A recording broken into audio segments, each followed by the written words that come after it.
Ya bisa jadi mungkin mereka sengaja mengimpor senjata baru dari luar untuk mempelajari teknologi-teknologinya. Supaya apa? Supaya mereka terus bisa menciptakan senjata yang lebih canggih, dan lebih canggih lagi daripada negara produsen senjata yang lain. Yo geng, tekan tombol subscribe geng. Hey yo, what's good? Welcome back to Kamar Jerry.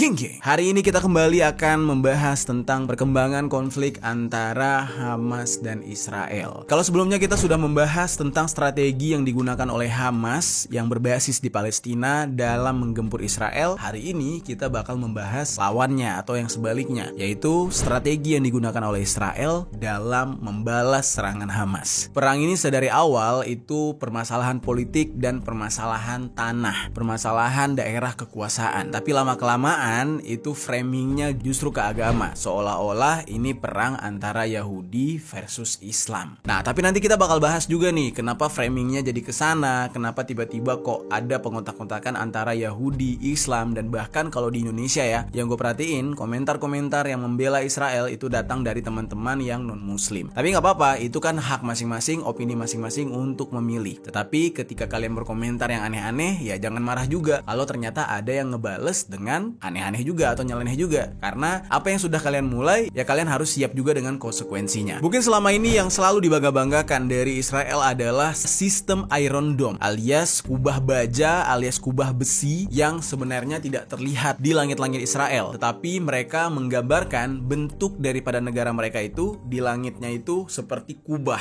bulat, tidak bisa ditembus oleh benda apapun yang berniat untuk menghancurkan negara mereka. Tetapi kali ini justru mereka bisa ditembus oleh Hamas, dan ini untuk pertama kali. Dan banyak kejanggalan-kejanggalan nih, seperti yang gue katakan kemarin, kok bisa Iron Dome yang sebegitu canggihnya itu ditembus oleh Hamas, dan bahkan kabarnya Hamas menggunakan roket rakitan yang mereka buat dari pipa besi. Ada dua kemungkinan, yaitu Israel mungkin sedang lengah, atau sempat ada kabar dikatakan Iron Dome-nya itu sempat error, atau yang ketiga justru ini adalah sebuah umpan yang dibuat oleh Israel agar Israel punya alasan untuk melakukan genosida alias pembantaian terhadap warga Palestina. Tapi ketiga hal itu masih kemungkinan ya geng, masih kemungkinan, belum ada yang pasti, dan itu menjadi rumor dan isu yang hangat dibahas di dunia internasional sekarang. Sebenarnya nih, Israel itu tidak hanya kuat dari segi pertahanan atau defense-nya doang yang bernama Iron Dome, tetapi Israel ini bisa dikatakan memiliki jumlah tentara itu cukup banyak, mulai dari tentara aktif hingga tentara cadangannya, itu jumlahnya ratusan ribu, dan bisa dibilang separuh dari warga Israel itu bisa dijadikan tentara cadangan. Bahkan kabarnya baru-baru ini Israel mulai mempersenjatai rakyat sipil mereka. Kalau kalian cari nih di beberapa video-video yang viral, itu rakyat sipil Israel udah mulai megang senjata dan berani menembaki sipil Palestina.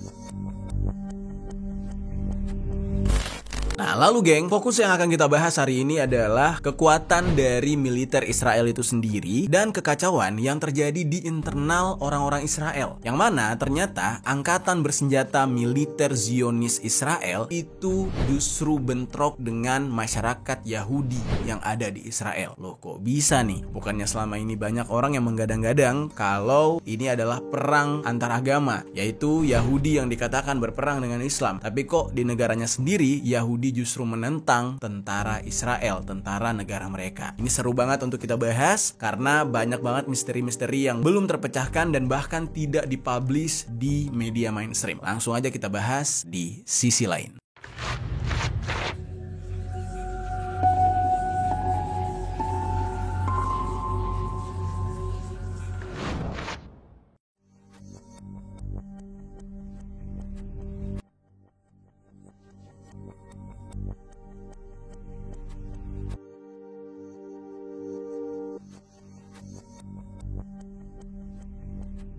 Oke, sebelumnya kita bahas dulu kekuatan militer dari Israel.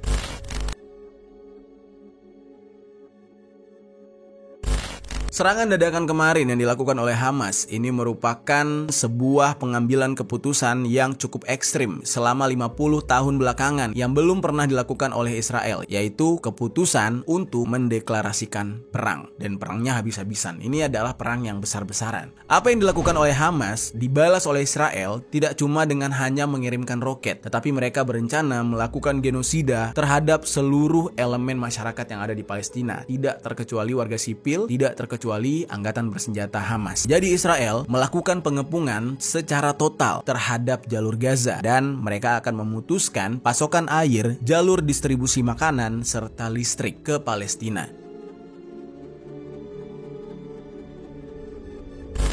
Kenapa demikian? Karena ini untuk pertama kali ya Israel dipermalukan oleh Hamas, yang mana selama ini banyak negara itu berinvestasi kepada Israel untuk pengembangan Iron Dome. Pokoknya Israel itu cuan banget lah dari Iron Dome ini. Tapi sayangnya ternyata untuk saat ini kelemahan dari Iron Dome mulai diketahui, mulai bocor. Tapi kalau kita lihat ya, sebenarnya bukan kelemahan dari Iron Dome, tapi lebih tepatnya kelemahan dari taktik perang Israel itu sendiri. Gara-gara mereka terlalu nyaman, merasa aman karena selama ini setiap negara-negara musuh yang membombardir mereka itu berhasil dimanuver. Dengan lengahnya mereka membiarkan tentara-tentara angkatan bersenjata itu masuk ke negara mereka di saat mereka sedang sibuk menghalau ratusan roket yang akan menghantam daratan mereka. Jadi ibarat tuh kayak buah si malakama gitu ya. Mau nanganin pasukan militernya, nanti roketnya malah mendarat. Nanganin roketnya malah manusia-manusianya atau angkatan militer dari Hamas yang mendarat ke negara mereka. Nah makanya Israel ini punya tanggung jawab moral terhadap negara-negara penyokongnya karena sudah kecolongan ini.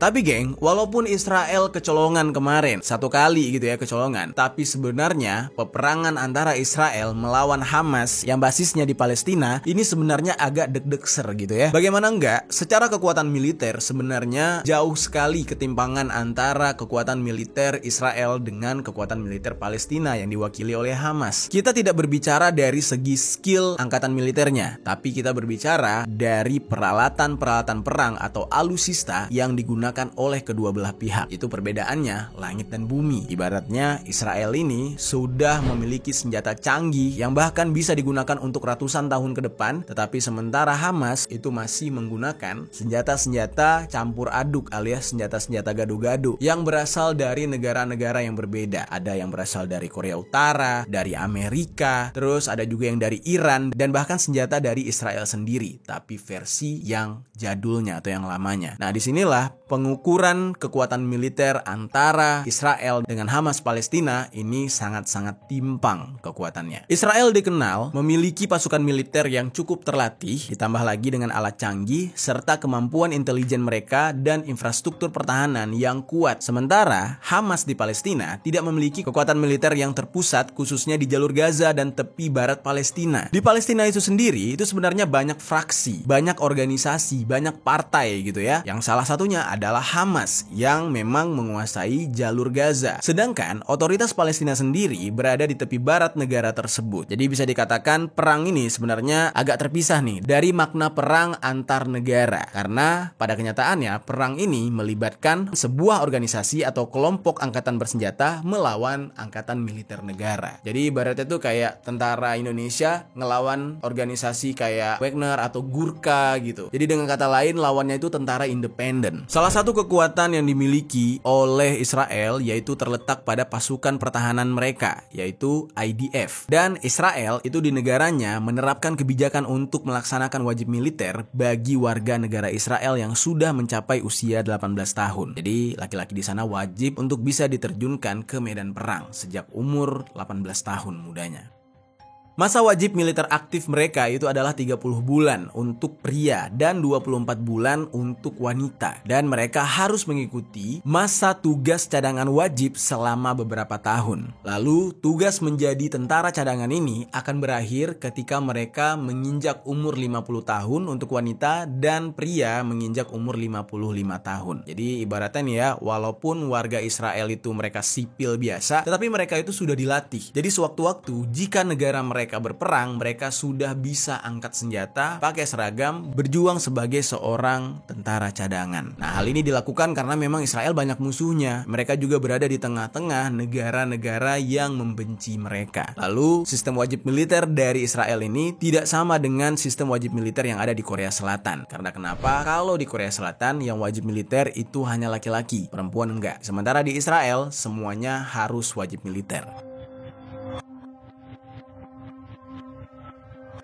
Berbagai sumber mengatakan basis mobilisasi Israel itu berjumlah sekitar 3,11 juta orang, termasuk 2,55 juta orang yang layak untuk melakukan dinas militer. Israel ini mengoperasikan aparat militer yang sangat besar, dan bahkan saat ini Israel itu memiliki 169.000 personil militer aktif di Angkatan Darat, Angkatan Laut, dan paramiliter. Lalu sebanyak 465.000 lainnya merupakan pasukan cadangan, lalu sementara 8.000 orang merupakan bagian dari paramiliter. Nah, untuk saat ini ada sekitar 300.000 tentara Israel yang ditempatkan di dekat jalur Gaza. Berbicara tentang senjata canggih Israel, kalau kita cek nih ya, berdasarkan website Israel Defense Force (IDF), Israel ini memiliki beberapa inovasi dalam teknologi militer sehingga mereka bisa selalu menciptakan senjata baru dan sistem pertahanan yang canggih yang sulit untuk ditaklukkan. Nah, kenapa demikian? Karena mereka sadar mereka itu selalu berusaha dibombardir oleh negara-negara musuhnya. Jadi mereka semakin mengembangkan dan memperkuat dari segi militer negara mereka.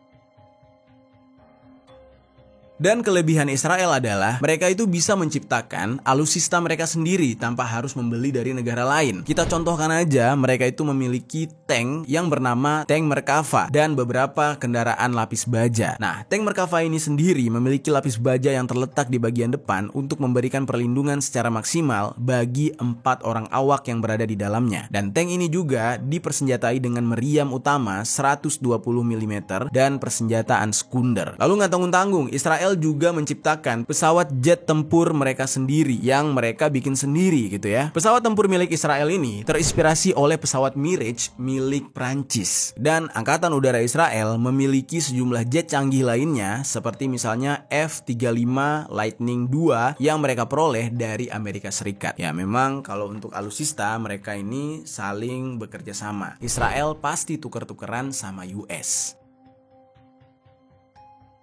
Lalu geng, selama ini kan kita selalu mendengar negara yang punya nuklir itu Korea Utara, China, Amerika, Rusia gitu ya. Sementara negara lain kayaknya perizinan untuk membuat nuklirnya tuh ribet. Nah, tapi sebenarnya dari kabar-kabar yang bocor, Israel ini memiliki sebuah nuklir yang selama ini tidak mereka gembar-gemborkan, tidak pernah mereka perlihatkan ke publik. Informasi ini datang dari The International Institute for Strategic Studies atau IISS, yang mana disebutkan ternyata Israel mempunyai rudal Jericho dan pesawat yang mampu membawa bom nuklir.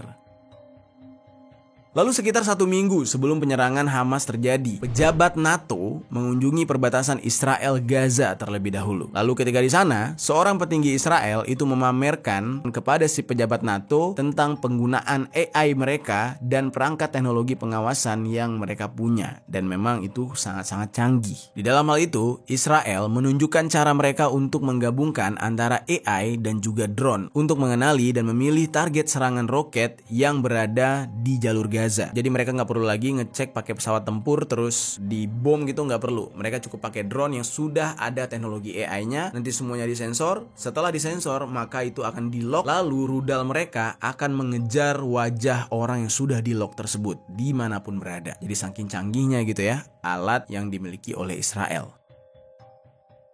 Drone Israel itu termasuk salah satu drone yang ditakuti selain drone kamikaze milik Iran. Drone milik Israel ini memiliki teknologi face recognition di titik pemeriksaan perbatasan dan teknologi penyadapan untuk mendengarkan segala jenis percakapan elektronik yang dilakukan oleh musuh. Lalu pejabat Kementerian Pertahanan Israel yang bernama Jenderal Eyal Zamir mengatakan Israel siap untuk menjadi negara superpower karena Israel sudah menerapkan AI di dalam sistem pertahanan mereka, dan AI ini berfungsi untuk mempercepat proses analisis dan pengambilan keputusan.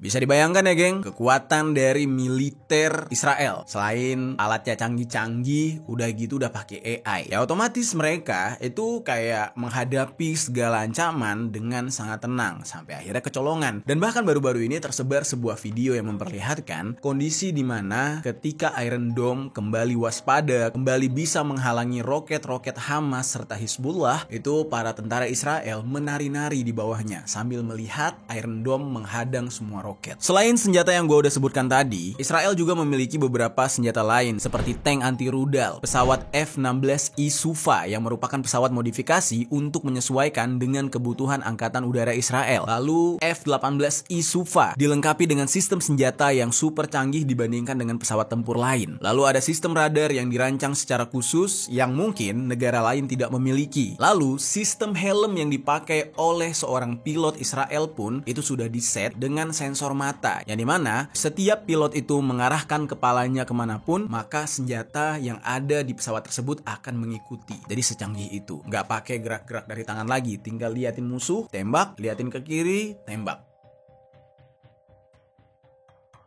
Setelah gue jelaskan semuanya, betapa canggihnya alat-alat militer atau alutsista milik Israel ini, pasti akan terbesit di pikiran kalian. Berarti orang Israel itu pintar ya kan? Pasti kayak gitu, karena kan alatnya mereka yang ciptakan gitu. Sebenarnya jawabannya iya, sebagian besar orang Israel itu pintar. Dan kalau kita tarik sejarahnya yang mengacu kepada 3 agama yang saling berhubungan, Yahudi, Kristen, dan Islam, memang dari ketiga ini, keturunan terpilih, keturunan yang dianggap terlahir pintar, itu adalah bangsa Yahudi. Yang kebetulan Zionis Israel itu terdiri dari mayoritas keturunan Yahudi. Mayoritas ya, bukan berarti semua orang Israel itu Yahudi. Mereka juga ada yang Islam, mereka juga ada yang Kristen. Nah, tapi yang Yahudinya memang terlahir pintar. Mereka adalah manusia pilihan. Kalian boleh cek sendiri deh. Mungkin buat teman-teman yang Muslim, teman-teman yang Kristen, atau mungkin ada yang Yahudi juga. Ya Yahudi udah pasti tertulis lah di kitab kalian bahwa keturunan Yahudi adalah keturunan terpilih. Dan juga mereka ini, walaupun mereka Yahudi, tetapi mereka mengambil tata cara atau tata krama kehidupan itu yang baik-baiknya aja. Dan bahkan bisa dikatakan ya, banyak sekali toladan Nabi Muhammad SAW yang diadaptasi dalam kehidupan Yahudi. Nah, ini ironis banget nih, yang mana kita sebagai umat Islam nih ya, menjunjung tinggi Nabi Muhammad, tetapi masih banyak yang tidak menjalankan toladan kehidupan yang dijalankan oleh Nabi Muhammad. Tetapi justru orang Yahudi itu memang sudah mendarah daging, sudah menjadi budaya mereka. Dari segi pemilihan makanan, gaya hidup, dan lain-lain. Nah, itu mereka menerapkan hal yang paling baik di dalam kehidupan. Nah, makanya nggak heran kalau mereka dikatakan sebagai bangsa terpilih, dan itu bisa dibuktikan secara sains. Karena itu tadi, gaya hidupnya memungkinkan mereka untuk melahirkan anak-anak yang cerdas.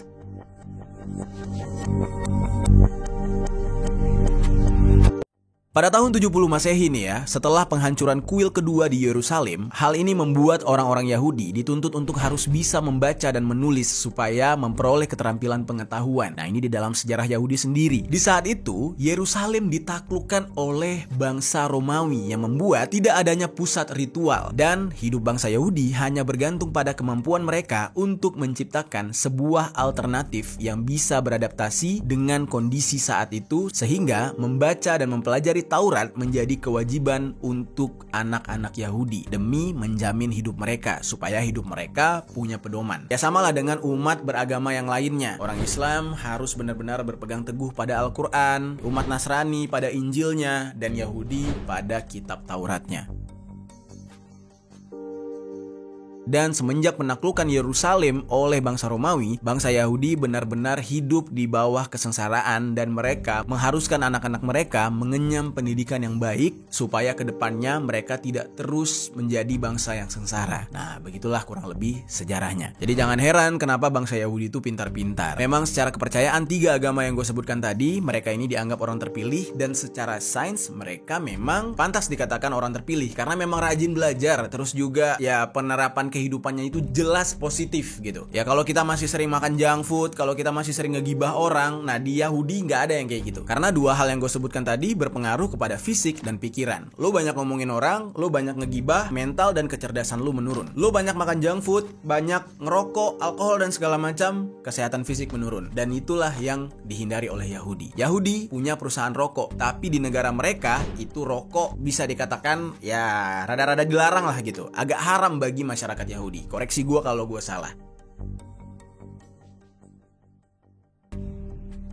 Nah, kita kembali lagi ke pembahasan kita tadi. Kenapa Israel bisa menciptakan senjata-senjata canggih? Yaitu tadi, karena mayoritas mereka adalah keturunan Yahudi. Walaupun Yahudi itu sebenarnya nggak cuma Israel. Masih banyak Yahudi di negara lain. Tetapi, peraturan Zionis Israel adalah setiap bangsa Yahudi, setiap anak-anak keturunan Yahudi di negara manapun, itu secara otomatis mendapatkan kewarganegaraan Israel. Secara aturan mereka. Kayak gitu. Coba cek, koreksi gue kalau salah. Orang-orang Yahudi di seluruh dunia, kalau kita perhatikan, memang terlahir pintar. Jadi bukan Israelnya yang pintar, tapi orang-orang Yahudinya. Contoh aja, Albert Einstein, dia merupakan Yahudi Jerman. Lalu ada Mark Zuckerberg yang punya Meta atau Facebook gitu ya. Nah, dia ini merupakan keturunan Yahudi. Lalu ada lagi penyanyi paling hits, paling kaya di dunia, Drake, ini adalah keturunan Yahudi. Jadi berbicara tentang keturunan Yahudi, itu tidak hanya berbicara tentang Israel, tapi memang keturunan Yahudi ini punya spesifikasi sendiri. Walaupun mereka terlahir di negara-negara yang berbeda. Jadi kayak punya kasta dan rasnya sendiri gitu loh.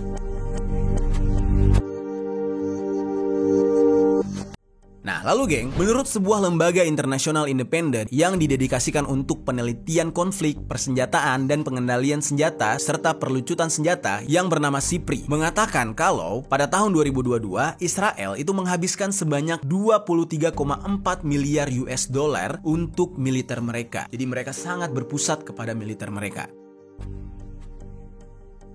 Dengan dana yang sebanyak itu, menjadikan negara Israel ini sebagai negara dengan perbelanjaan militer per kapita terbesar kedua di dunia setelah Qatar. Kalau kita bandingkan negara mana paling kaya, ya negara Qatar. Tetapi kalau urusan belanja militer, mereka saling bersaing, sama-sama besar. Pada tahun tersebut, Israel mendedikasikan 4,5% produk domestik bruto atau PDB untuk militer, yang mana presentasi tersebut merupakan presentasi tertinggi ke-10 di dunia. Secara historis nih ya, memang walaupun Israel ini jago bikin senjata canggih, jago bikin senjata-senjata yang nggak bisa dibikin negara lain, tetapi mereka banyak mengimpor senjata-senjata dari luar. Tujuannya gue nggak tahu nih, ya bisa jadi mungkin mereka sengaja mengimpor senjata-senjata baru dari luar untuk mempelajari teknologi-teknologinya. Supaya apa? Supaya mereka terus bisa menciptakan senjata yang lebih canggih, dan lebih canggih lagi daripada negara produsen senjata yang lain.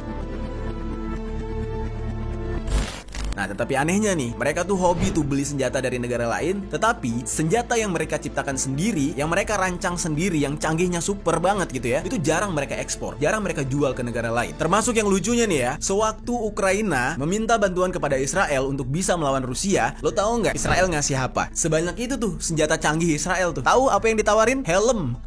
Helm perang ditawarin sama Israel buat Ukraina. Kagak ada tuh dikasih Iron Dome, dikasih apa ya? Helm yang tadi tuh, helm pilot yang bisa ngarahin pesawat, ya itu helmnya otomatis sama pesawat-pesawatnya gitu ya, biar connect gitu. Nggak mungkin helmnya doang. Nah, tetapi ini cuman helm perang. Jadi ibaratnya nih ya, ketika Ukraina minta motor gitu ke Israel, bro beliin gua Harley dong atau apa gitu, yang dikasih helm nih, pakai helmnya dulu ya, ntar Harley-nya belakangan. Kurang lebih kayak gitu. Jadi kocak banget. Sebegitu ketatnya mereka dalam menjaga peralatan-peralatan canggih temuan mereka. Jadi nggak sembarangan mereka bisa menjual, melepaskan ke negara-negara lain. Termasuk Amerika juga mereka perketat. Nah, walaupun ya sebenarnya selama beberapa dekade terakhir Israel ini sudah mulai nih konsisten untuk mengekspor senjata mereka, tetapi hanya beberapa senjata aja. Nggak semua jenis senjata mereka ekspor. Nah, menurut Stockholm International Peace Research Institute atau SIPRI, antara tahun 2018 sampai 2022 setidaknya ada 35 negara yang mengimpor senjata dari Israel dengan total sebesar 3,2 miliar USD. Dari jumlah tersebut sekitar sepertiganya atau 1,2 miliar USD ekspor militer Israel ditujukan ke India.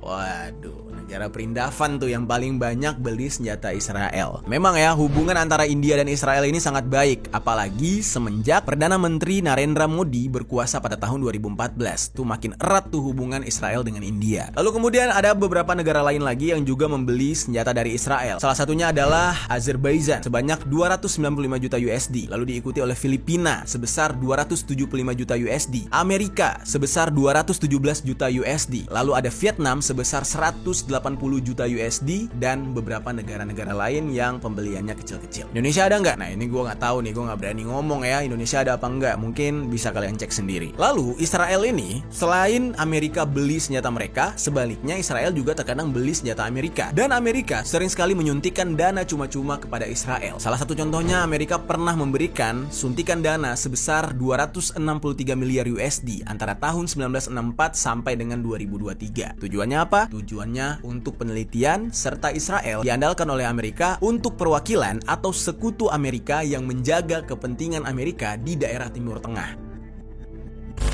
Makanya jangan aneh, kenapa kok Israel ini berada di tengah-tengah negara Arab, digempur kiri kanan, tapi tetap bertahan? Ya karena ibaratnya nih ya, mereka itu adiknya Amerika yang dijadikan mata-mata oleh Amerika untuk ditaruh di Timur Tengah. Jadi semua hal tentang Timur Tengah, Amerika akan tahu selama Israel ada di tanah tersebut. Kebanyakan dana yang disalurkan oleh Amerika itu ya untuk perkembangan senjata. Salah satunya Iron Dome. Iron Dome itu penelitiannya dibantu oleh Amerika.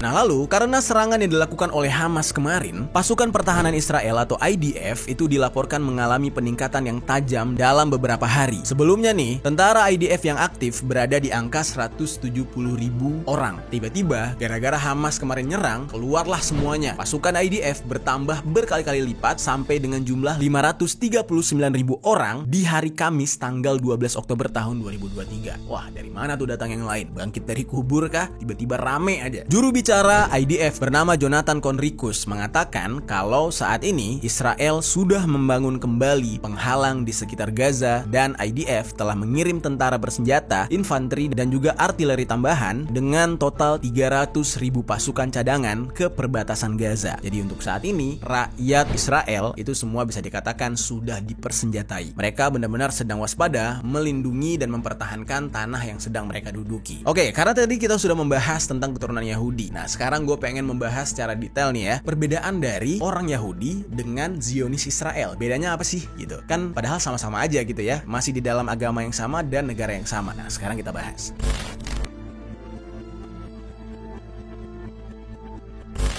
Konflik yang sedang dihadapi oleh Israel melawan Hamas ini ternyata di internalnya kan mendapat kecaman, mendapat perlawanan dari rakyatnya sendiri. Lah kok bisa nih? Kenapa ada rakyat Israel yang tidak menerima pemerintahnya menyerang balik terhadap serangan Hamas? Ternyata usut punya usut, umat Islam yang ada di Israel itu merupakan umat kedua terbesar yang ada di Israel itu sendiri setelah umat Yahudi. Jadi banyak orang muslimnya di Israel. Ada sekitar 18% masyarakat Israel pemeluk agama Islam. Yang menariknya adalah ada beberapa politisi muslim Arab yang menjadi politisi Israel, bahkan ada yang menduduki jabatan penting secara politik. Salah satunya adalah Ralef Majadeli yang menjadi Menteri Ilmu Pengetahuan, Budaya, dan Olahraga pada tanggal 28 Januari tahun 2007 silam.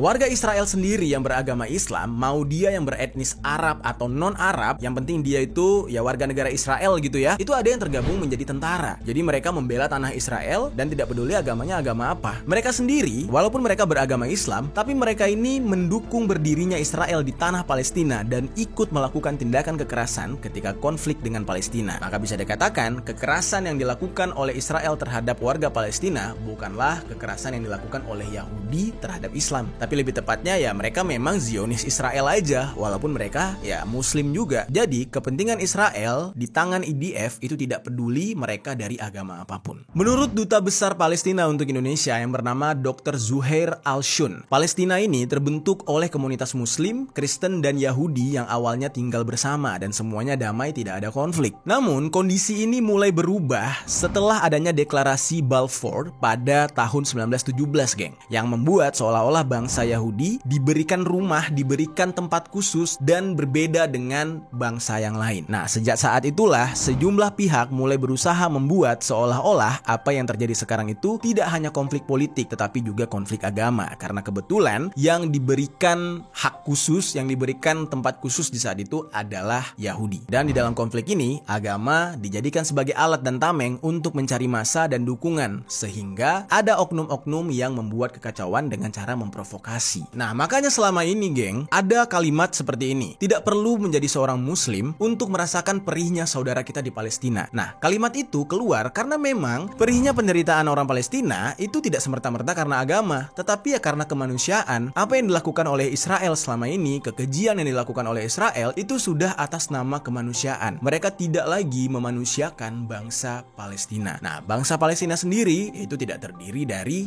umat muslim doang. Kristennya banyak, Yahudinya juga ada. Tetapi atas nama mereka, warga Palestina dibantai semuanya. Tidak peduli dari background apapun. Nah, padahal nih ya, yang anehnya Israel sendiri yang ngomong setiap bangsa Yahudi yang ada di dunia itu secara otomatis merupakan warga Israel katanya. Tapi kenapa pengecualiannya ketika ada Yahudi asal Palestina tidak dianggap juga, dibantai-bantai juga oleh mereka? Aneh banget. Dan hal yang membuat perang antara Palestina dan Israel tidak pernah berhenti karena ditunggangi oleh kepentingan-kepentingan kelompok tertentu. Ya, kalian tahu lah ya kelompok yang mana dan negara yang mana yang selalu menjadi provokator. Ya, kita udah sebutkanlah namanya tadi, kakaknya Israel.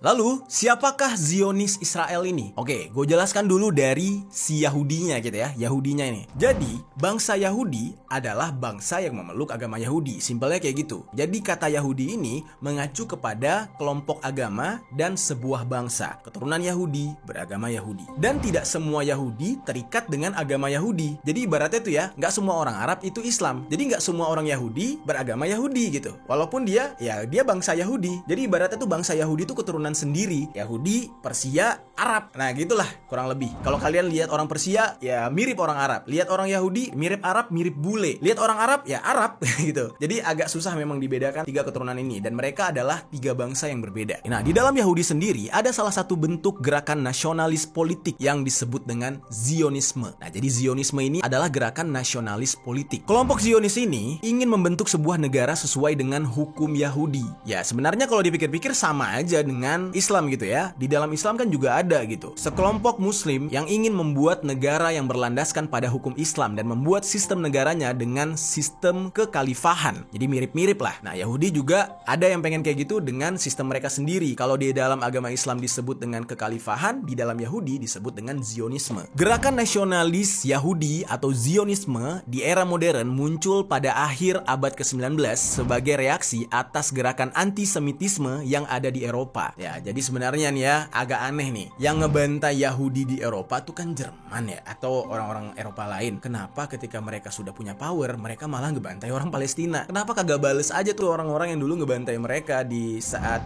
Bapak Kumis memimpin gitu kan? Waduh, aneh banget. Nah, implementasi dari Zionisme ini menjadi dasar dari berdirinya Israel. Dan gerakan ini mempercayai sesuai dengan ajaran Yahudi kalau seharusnya negara Israel itu berdiri di dekat Bukit Sion yang merupakan perbukitan di kota Yerusalem. Dari sini bisa disimpulkan, Israel adalah sebuah negara yang didirikan oleh Zionis Yahudi. Dan mereka mengklaim kalau negara yang mereka dirikan ini adalah negara Yahudi. Walaupun gak semua Yahudi mengakui kalau Israel adalah negara mereka. Bahkan, banyak orang-orang Yahudi saat ini justru menentang Israel. Tidak terkecuali orang Yahudi yang ada di Israel sendiri. Mereka lebih membela Palestina. Seperti ada sebuah kelompok Yahudi yang bernama Yahudi Haredi. Mereka ini adalah kelompok yang masuk ke dalam ultra-ortodoks atau yang paling konservatif dalam agama Yahudi. Nah, Yahudi Haredi ini adalah salah satu kelompok Yahudi yang dianggap paling religius walaupun banyak musuhnya. Mereka tuh banyak banget ditentang oleh aliran Yahudi yang lain. Jadi kalau kita ibaratkan di dalam Islam nih ya, ada Sunni, ada Syiah gitu. Nah, di Yahudi sendiri ada kayak gitu. Ada kelompok Zionisnya, ada kelompok Yahudi Haredi ini. Kelompok Yahudi Haredi ini adalah yang versi paling alimnya, paling lurusnya, dan bisa dikatakan ya paling religius gitu. Dan Yahudi Haredi itu dari awal selalu menentang keputusan-keputusan kelompok dari Yahudi Zionis, dan mereka tidak setuju dengan pembentukan negara Israel. Lalu geng, perlu kalian ketahui juga, di dalam tiga agama Samawi, Islam, Kristen, dan Yahudi, kalau kita perhatikan ya, di Indonesia karena mayoritasnya kan banyak Islam dan Kristen, kita melihat banyak persamaan gitu ya antara Kristen dan Islam. Dari mulai penyebutan Allah, di Kristen Allah, terus di agama Islam adanya Nabi Isa alaihissalam. Nah, sementara sejarahnya memang berbeda nih ya dengan sejarah yang ada di Kristen. Kristen. Yang mana di dalam Kristen itu ada Isa Al-Masih, tapi di dalam Islam ya dipercaya kalau Nabi Isa alaihissalam itu sudah diangkat ke langit, tidak disalib. Nah, menurut kepercayaan Islam, yang disalib itu adalah sahabatnya misalkan. Tapi tetap aja yang dimaksudkan orangnya sama gitu ya. Isa Al-Masih, Nabi Isa alaihissalam, orangnya masih sama, yang disebut dengan Yesus tadi. Di Indonesia kita melihat tuh ya, wah Islam sama Kristen kayak adik kakak ya gitu. Padahal nih geng ya, yang lebih dekat lagi nih, banyak kesamaannya nih,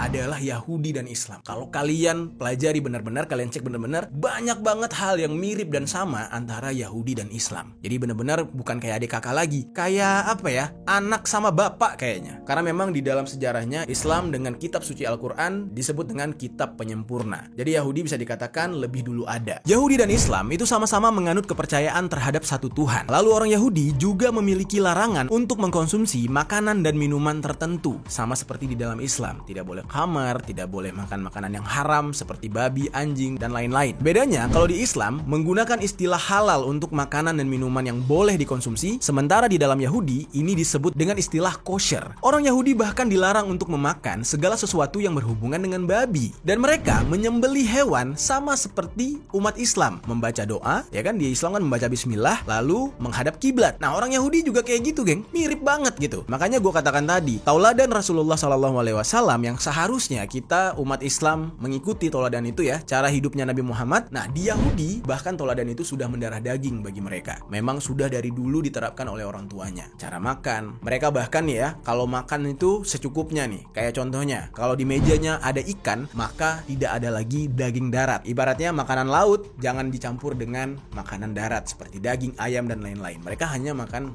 ikan aja. Setelah itu, kalau misalkan ada daging, berarti ikan laut nggak ada. Benar-benar kehidupan yang teratur dan disiplin. Nah, lalu pernah juga ada sebuah video yang beredar memperlihatkan orang Yahudi yang sedang melakukan ibadah di dalam masjid. Nah loh, gimana tuh? Orang Yahudi ibadah dalam masjid loh, masjid umat Islam. Ternyata nih ya, ini koreksi gue kalau gue salah dalam menginformasikan nih. Tapi ini gue mengambil dari beberapa sumber dan ini sangat-sangat boleh kalian cela, sangat-sangat boleh kalian koreksi. Ya mungkin ada kehilafan dalam penyampaian, tetapi tujuan gue baik hanya untuk menyampaikan informasi. Jadi geng, dikatakan orang Yahudi boleh melakukan ibadah di dalam masjid ketika tidak menemukan sinagog, yaitu sebutan untuk tempat ibadah bagi kaum Yahudi. Lalu mengapa orang Yahudi lebih memilih masjid untuk beribadah ketika sinagog tidak ada ketimbang mereka memilih gereja? Kenapa tuh? Apa yang menjadi alasan orang Yahudi memilih masjid untuk beribadah? Padahal kan sama-sama agama samawi nih. Ternyata menurut orang Yahudi, masuk ke dalam masjid bukanlah sebuah masalah bagi mereka karena baik Yahudi dan Islam menyembah Tuhan yang sama. Sedangkan menurut mereka di gereja ada perbedaan dalam Tuhan yang disembah. Nah, itu dari informasi yang gue dapat ya,